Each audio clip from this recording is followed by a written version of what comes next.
Welcome back for another episode of the BB Dub Youth Chat Series. I'm very excited to discuss our topic on how to distract the distractions. I'm your host, Justin Martinez, and with me today are some incredible guests. We have Brother Be Well advisor Patrick Ma with us, and we have our youth guests, Jaren Taylor and Ramon, Emilio, Sergio, Treto-Gallegos in the building. How's it going today, gentlemen? It's going good.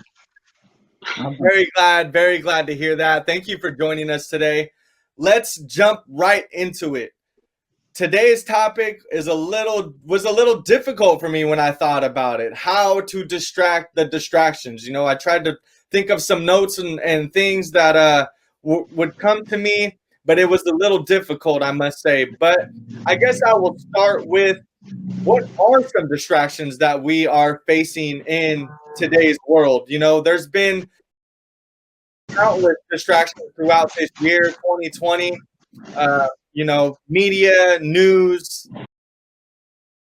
just the daunting realities of some life experiences that we've had throughout this year.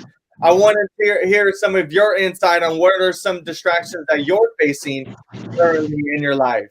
And feel free to just jump in there and we'll get going.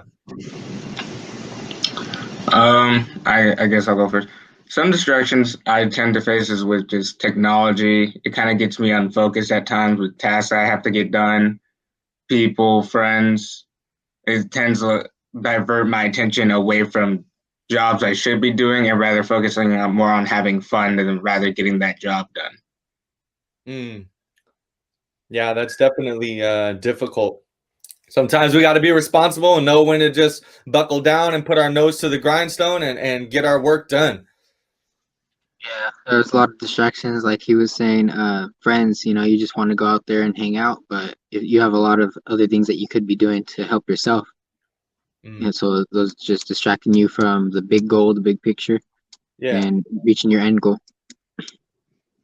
Yeah, absolutely. That's a good point you bring up, Emilio, because I mean, when we think about it, our responsibility isn't just to ourselves, it's also to our family.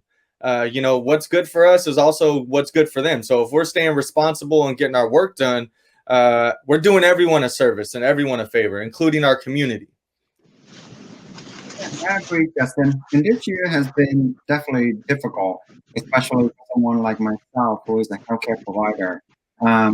There is a lot of distraction. It's beyond what we are accustomed to. Some example would be, I'm trying to finishing up my fellowship, which I did, and then try to find a job at the same time, and try to juggle personal life and professional life, and try to remind everybody around me to, stay vigilant.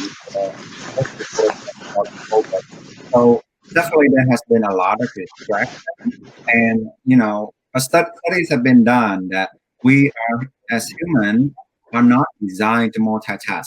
As much as I think Emilio or Jaren may, or even you, Justin, may want to sometimes want to believe that we can multitask and do the task well. Studies have shown that you only do the task best when you are not distracted from other tasks. So, the ultimate lesson from that study is that, we're not designed for multitask. We have to do one thing at a time in order to do it 100%. Wow.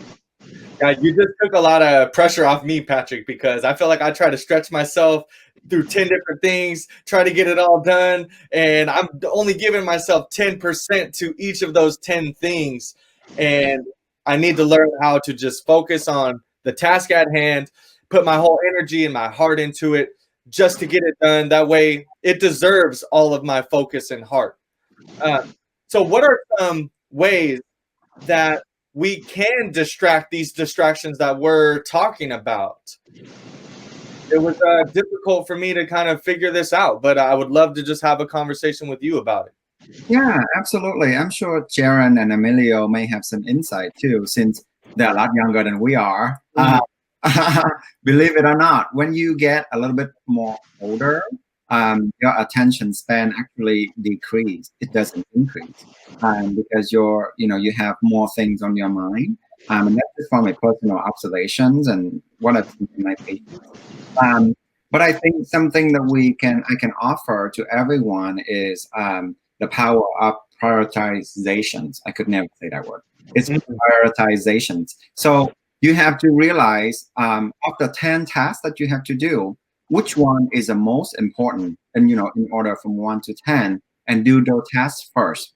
I think the idea behind that concept is that if you focus 100% on your number one task and then go down the list, even though you may not get all those tasks done, the one that do get done has 100% attention and focus and effort, and those will be worthwhile compared to doing 10 things, get none of them done, and they only get 10 or 15% of your attention span. So that's one thing that I have been, and I'm constantly trying to work on it, because it's not a skill that you can just born with it. Like you know how to dance, or you can hold a note when you sing. That's something you're born with. That's your natural ability.